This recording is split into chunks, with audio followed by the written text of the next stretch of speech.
नहमदुहु व नुसल्ली अला रसूलिहिल करीम। अऊज़ु बिल्लाहि मिनश्शैतानिर रजीम। बिस्मिल्लाहिर रहमानिर रहीम। रब्बि इश्रह ली सदरी व यस्सिर ली अमरी वहलुल उक़दतम मिन लिसानी यफ़क़हू क़ौली। पारा नंबर 21 का आगाज़ होता है। इसके आगाज़ में भी सूरतुल अनकबूत, फिर सूरह रूम, सूरह लुक़मान, अलिफ लाम मीम सजदा और सूरतुल अहज़ाब का कुछ हिस्सा हम इंशाअल्लाह इसमें पढ़ेंगे। इस पारे का आगाज़ सूरतुल अनकबूत से होता है और इसमें 2-3 चीज़ें बहुत अहम हैं जो हमने अपनी ज़िंदगी के लिए सीखनी है। अल्लाह ताला ने इसमें मकड़ी के घर की एक मिसाल दी है जो बहुत ही कमज़ोर और नापायदार होता है। अल्लाह ताला हमें इसमें समझा रहा है कि अल्लाह ही वली, कारसाज, सरपरस्त और तहफ़्फ़ुज़ फ़राहम करने वाली हस्ती है और अल्लाह के सहारे को जो मज़बूत थामेगा तो उसकी ज़िंदगी में खूबसूरती भी आएगी और उसकी ज़िंदगी एक पायदार बुनियाद के ऊपर जो है उसका आगाज़ होगा। और अल्लाह का मज़बूत सहारा थामने से मुराद ये है कि अल्लाह ही को मानना और अल्लाह के अहकामात को अपनी ज़िंदगी में जारी और सारी करने से बंदे की ज़िंदगी इतनी खूबसूरत और खुशगवार होती है कि पूरी कायनात के लिए वो अमन का पैगंबर जो है वो बन सकता है। और अल्लाह के अहकामात पर मबनी जो भी निज़ाम बनेगा, खा वो माशी निज़ाम हो, माशरती निज़ाम हो, समाजी निज़ाम हो, सियासी निज़ाम हो, कोई भी निज़ाम हो, अगर इसमें हम अल्लाह रब्बुल आलमीन का दामन पकड़ेंगे और अल्लाह ही से हिदायत लेंगे तो वो निज़ाम सारे के सारे खूबसूरत निज़ाम होंगे जो कायनात की फ़लाह व बक़ा पर मबनी होंगे। लेकिन इसके अलावा अगर किसी और का सहारा पकड़े तो वो ऐसे ही है कि जिस तरह मकड़ी का घर है कि वो मकड़ी का जाला कितना कमज़ोर और नापायदार होता है कि कोई चीज़ को अपने अंदर जो है वो समा नहीं सकता। तो इसी तरह जो चीज़ें भी अल्लाह की रहनुमाई से हट कर बनाई जाएंगी तो उनकी बक़ा का कोई भी तसव्वुर जो है वो नहीं कर सकता। और आया क्या वो इंसानियत के लिए फ़लाह का ज़ामिन भी हैं, तो इसके बारे में कोई भी दलील जो है वो नहीं मिलती है। फिर इसी वजह से देखें कि अल्लाह रब्बुल आलमीन ने नबी सल्लल्लाहु अलैहि वसल्लम को यही हिदायत की कि वो लोगों को कुरान की तबलीग करते रहें। और फिर इसमें ये भी बताया कि इसके साथ साथ कुरान की तिलावत तो करनी है लेकिन नमाज के ज़रिए अपने अखलाक व किरदार को मजबूत करना है। आप देखें कि ये इब्तिदाई दौर की सूरत है जबकि मुसलमानों पर जुल्म सितम का पहाड़ भी टूटा हुआ था और मुसलमानों को ज़बरदस्त ईमानी क़ुव्वत भी दरकार थी। यही वजह कि कुरान ने इस मौके पर मुसलमानों को मादी वसाइल और ताकतें फ़राहम करने के बजाय नमाज पढ़ने की तलकीन अता की ताकि इंसान अपने अंदर वो अखलाक और अपनी क़ुव्वत, ऐसी क़ुव्वत पैदा कर लें कि जिसकी वजह से वो दूसरे लोगों का दिल भी जीत सकें और लोगों को इस दीन की तरफ जो है वो लेके आ सकें। और इसमें देखें कि ये बिल्कुल ठीक है कि ये नुस्खा क़यामत तक के लोगों के लिए बेहतरीन नुस्खा है कि नमाज से ये अखलाकी सिफ़त पैदा हो सकती है, लेकिन शर्त ये कि नमाज वाक़तन वैसे अदा हो जैसे कि उसे अदा करने का हक़ है। और इसके लिए अल्लाह ताला ने एक चेक इसमें हमें बताया। अल्लाह ताला फरमाता है कि इन्ना सलाता तन्हा अनिल फ़हशाई वल मुनकर, कि नमाज जो है वो इंसान को बेहयाई और बुरे कामों से रोकती है।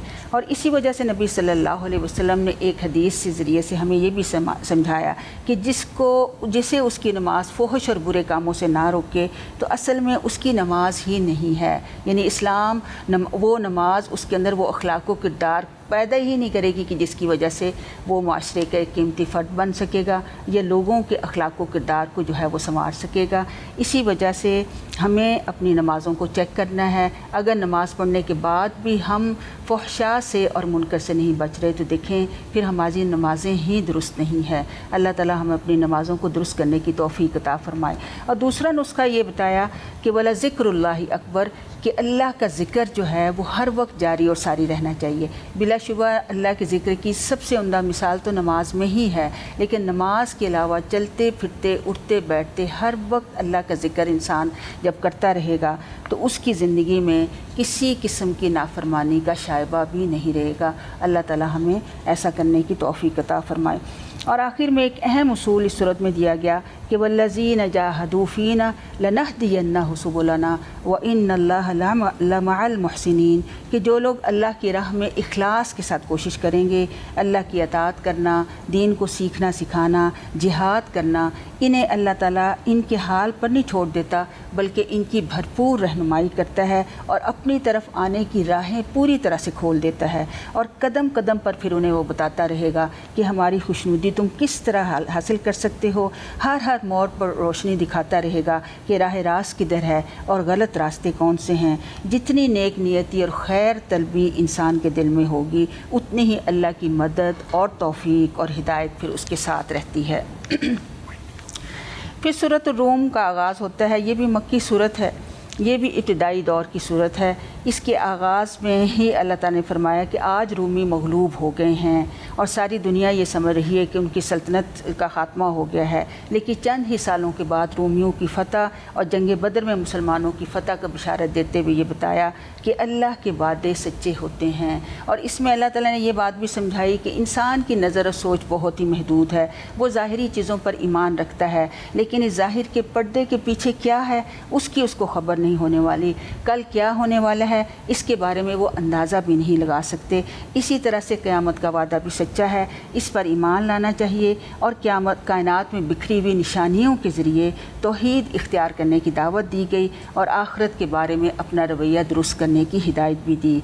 और फिर अल्लाह ताला ने इसमें एक बहुत ही अहम उसूल हमें ये दिया कि अल्लाह ताला फरमाते हैं कि बहरो बर पर इंसान की बदअमालियों ने फ़साद बर्पा कर दिया है। इंसानों को चाहिए कि वो अपना एहतिसाब करें और अल्लाह ताला की बारगाह में इस्तिग़फ़ार करें, और फिर इन तमाम इंसान अपना रुख कामिल यकसुई के साथ दीन फ़ितरत इस्लाम की तरफ कर ले। इसी से इंसान को अमन और आश्ती हासिल हो सकती है। अल्लाह ताला हमें ऐसा करने की तौफ़ीक़ अता फ़रमाए।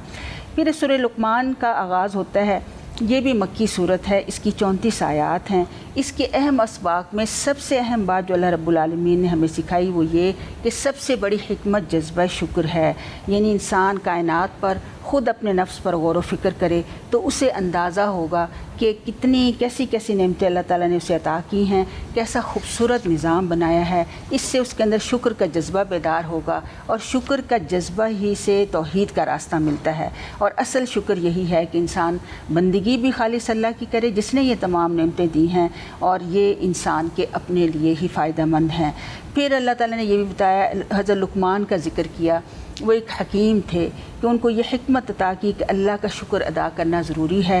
बेवफ़ा और नाशुक्र लोग सिर्फ़ मुसीबत के वक्त अल्लाह को याद करते हैं, लेकिन वफ़ादार और शुक्रगुज़ार लोग हर हाल में अल्लाह ही को याद करते हैं। फिर हज़रत लुक़मान की उन नसीहतों का भी ज़िक्र है जो उन्होंने अपने बेटे को की, जिसमें सबसे पहले अक़ीदे के एतबार से उसको शिर्क से रोका। आप देखें कि इंसान के लिए अपनी औलाद सबसे ज़्यादा अज़ीज़ है, और अपनी औलाद की सबसे बड़ी फलाह जो है वो यही है, उनके साथ सबसे बड़ी खैर खाही और मोहब्बत का तकाज़ा ये है कि उनको शिर्क से रोका जाए। इसलिए सबसे पहले उन्होंने यही नसीहत की कि शिर्क से रुक जाओ। इबादत में फिर नमाज का हुक्म दिया, फिर हुस्न माशरत के एतबार से वालिदैन के साथ हुस्न सलूक का हुक्म दिया, फिर आदाब दावत भी सिखाए कि लोगों को नेकी की दावत दो और बुराई से मना करो, फिर अखलाकियात में सब्र हासिल करने की तलकीन की, फिर गुफ्तगू के आदाब भी सिखाए कि चीखने चिल्लाने को गधे की आवाज़ से तशबीह दी कि लो अपनी गुफ्तगू में म्यान अरबी इख्तियार करो, और इज्तिमाई ज़िंदगी में ये नसीहत की कि उन लोगों की पैरवी करो जो लोग अल्लाह की तरफ बुलाने वाले हों। फिर सूरह सजदा के बारे में हम देखते हैं कि ये मक्की सूरत है। इसकी फ़जीलत के हवाले से आप देखें कि नबी सल्लल्लाहु अलैहि वसल्लम सूरह मुल्क और अलिफ लाम सजदा की तिलावत रात को सोने से पहले किया करते थे। और सूरह मुल्क के बारे में तो ये आता है ना कि वो अज़ाब कब्र से भी बचाएगी। और फिर सही मुस्लिम की एक और रवायत हमें मिलती है कि हज़रत अब्दुल्ला बिन अब्बास रज़ियल्लाहु अन्हु फरमाते हैं कि जुमे के रोज़ नबी सल्लल्लाहु अलैहि वसल्लम नमाज फ़जर में सूरत अलिफ लाम सजदा और सूरह दहर की तिलावत फरमाया करते थे। तो हमें भी चाहिए कि इन सूरतों को याद कर लें और अपनी नमाज़ों में इसको ज़रूर शामिल करें ताकि नबी सल्लल्लाहु अलैहि वसल्लम की सुन्नत पर अमल हो सके। इसका अगर हम मरकज़ी मज़मून देखते हैं तो इसमें हम देखते हैं कि अल्लाह ताला ये दावत दे रहे हैं कि कुरान के दलाइल पर गौर करके اللہ اور آخرت پر ایمان لاؤ، مومن اور فاسق کا انجام مختلف ہوگا، اس لیے اے مسلمانوں آزمائشوں پر صبر و استقامت اختیار کرو گے تو غلبہ حاصل کرو گے، دنیا میں بھی اور آخرت میں بھی۔ اس کے بعد ہم سورۃ الاحزاب کا ابتدائی حصہ ہم دیکھتے ہیں۔ یہ ایک مدنی سورت ہے اور اس میں اللہ رب العالمین نے ہمیں بہت سارے احکام جو ہیں وہ دیے ہیں۔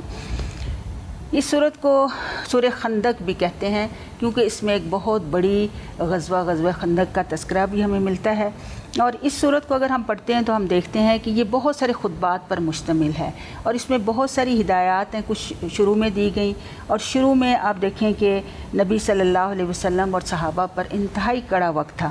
قریش مکہ، منافقین، یہودی، غرض ساری اسلام دشمن قوتوں نے مسلمانوں کے خلاف محاذ بنا لیا تھا، اور اس میں اللہ تعالیٰ نے نبی صلی اللہ علیہ وسلم اور تمام مسلمانوں کو حکم دیا کہ ان قوتوں کے آگے نہ جھکیں اور نہ ہی سپر ڈالیں۔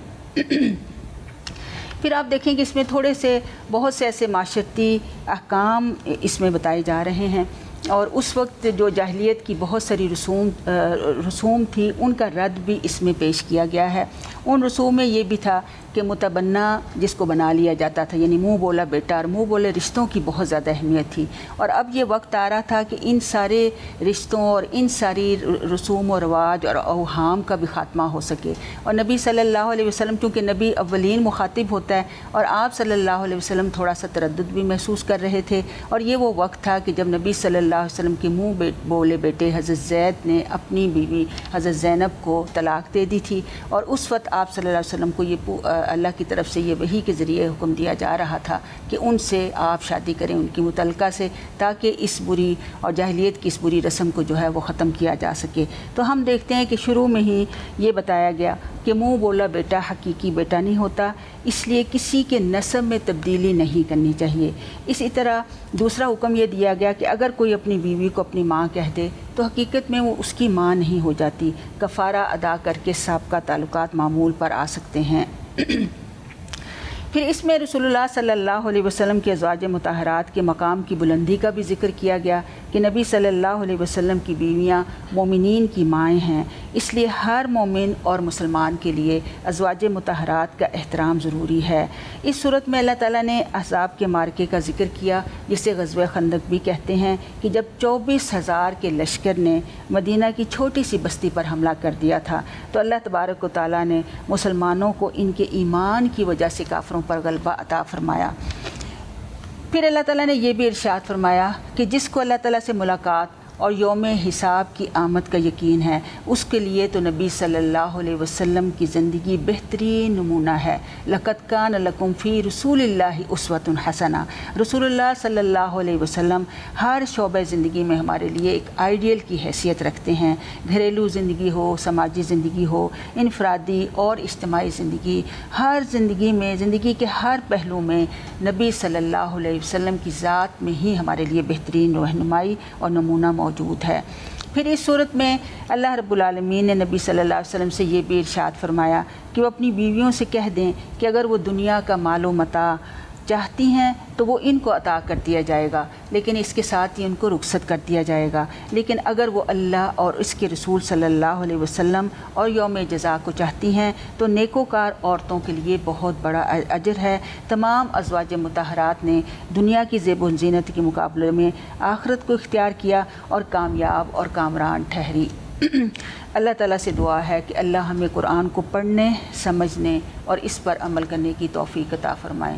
وما علینا الا البلاغ المبین۔